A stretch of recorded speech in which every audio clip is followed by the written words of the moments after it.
Nestled deep in the inner eastern suburbs of Melbourne is the Riversdale signal box and the Riversdale Tram Sqaure.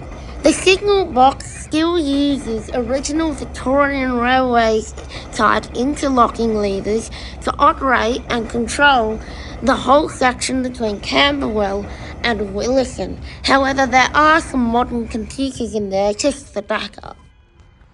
The Riversdale signal box is situated directly next to the Riversdale Tram Sqaure, which is also known as the Riversdale Road level crossing. However, this section of Riversdale Road has tram tracks running through it and a frequently used tram line utilising these tracks. The tramway had no other option but to directly cross the railway at level. It couldn't go over or under due to the severe slope that the level crossing was located on. However, this posed an issue. Trams and trains use different voltages in their overhead electric wires. This meant that if a train pantograph came in contact with a tram voltage wire, or vice versa, serious explosions or worse could happen.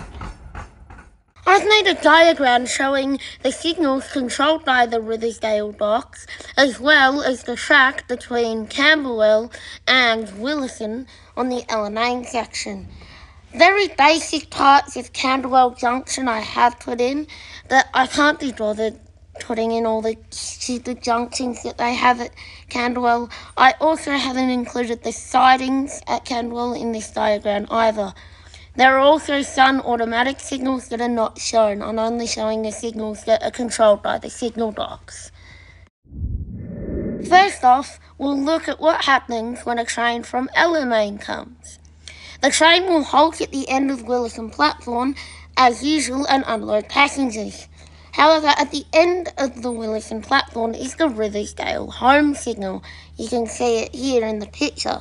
And this protects the crossing, or the Tram Sqaure, at Riversdale Road.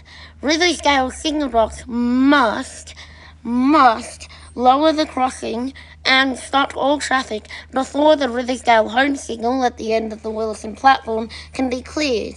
If you think that's a long time for the level crossing to be down, it kind of is, but it also isn't. The distance between Riversdale and Willesden stations is the shortest between two stations in Melbourne, being just over 300 metres. It usually takes about 45 seconds once the level crossing has been activated for a train towards Camberwell to cross the crossing. While they are mostly referred to as, for example, Riversdale Home, they also have signal numbers on each signal that is controlled by the box. The signal number corresponds with the numbered levers inside the signal box, so the signaller knows which lever he or she has to pull to change this signal. In this photo, I've circled lever 10, which is the lever that changes the Riversdale home, signal 10, which is the one at the end of the platform at Willesden. After getting clearance out of Willesden, the train will then proceed across the Tram Sqaure and into Riversdale Platform 1. The signaller will then clear the Riversdale departure up, or signal 11, which is the indication of whether the train is allowed to depart towards Camberwell. After this signal is cleared, the train can then proceed all the way to Camberwell Platform 1. In the opposite direction, towards Alamein, the signaller will be notified once the train leaves Camberwell Platform 3, and he or she will be able to set the Riversdale home from Camberwell, or signal 19, to clear. The train can then proceed into Riversdale Platform 2, where it will load and unload. Similar to the home signal at Willesden, at the end of Riversdale Platform 2 is the Willesden home, or signal 12, which also doubles up as crossing protection, just like the Riversdale home, which is signal 10, at Willesden. The crossing again has to be fully down and all traffic lights at red before the Willesden home signal can be set to clear and the train can depart Riversdale Platform 2 towards Willesden. The section beyond Willesden is automatic signalling, so the signaller does not have control of this signal onwards.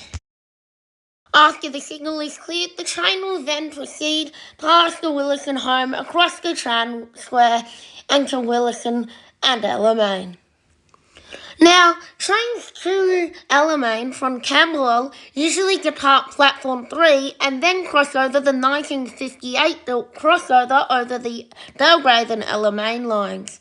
However, during peak times, Camberwell can become a very busy place, and there is not enough time to originate trains at platform 3 to Alamein, and to get the train out of the Alamein stabling siding, which is the small siding you can see past the end of Camberwell. To get to platform 3 from this siding, you have to cross over 2 sets of lines, then sit in platform 3. Whereas if you go straight into platform 1, you don't have to cross over any lines and you can literally go directly onto the correct track, while Belgrade and Lilydale trains are running on platforms 2 and 3. On the other side of Prospect Hill Road, out of Riversdale, there is a crossover that the Riversdale signal box controls. This, and the fact that there is bi-directional signalling on the track between Camberwell Platform 1 and the crossover, means that bi-directional running can occur between Platform 1 and the crossover, before switching back at the crossover onto the correct way. This also means if there's an obstruction on the bridge or passover, that the trains can just run on the bi-directional track to Riversdale.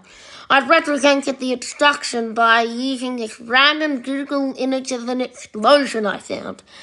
It works well to represent it. You may have noticed that I haven't really mentioned the Tram Sqaure much in this. Besides it being manually operated, there's actually not that much difference to all the signalling around it. However, let's talk about the trams themselves. Well, at the Tram Sqaure, there actually isn't really much needed in the process of allowing a tram through. When a train is not coming, the default voltage is the tramway voltage, meaning that you don't have to change any voltage to allow trams to cross. However, there is a tram signal just before the crossing on either side, and there's also a line where trams have to stop and ring their bell, which you can hear and see here. The tram rings their bell to alert the signaller that they are there, and then after receiving a clear tram signal, they are allowed to cross the crossing. It's really that easy. Here you can see the tram signals are just like traffic lights, and they're actually shared with road car traffic lights, but the tram obeys the key light and not the usual circle light. In this shot, I'm standing right next to the level crossing, and you can see that the tram has had to stop at that line before getting permission on the traffic lights to cross. However, this tram driver didn't ring his bell for some reason. I suppose it's not a requirement, but it usually occurs.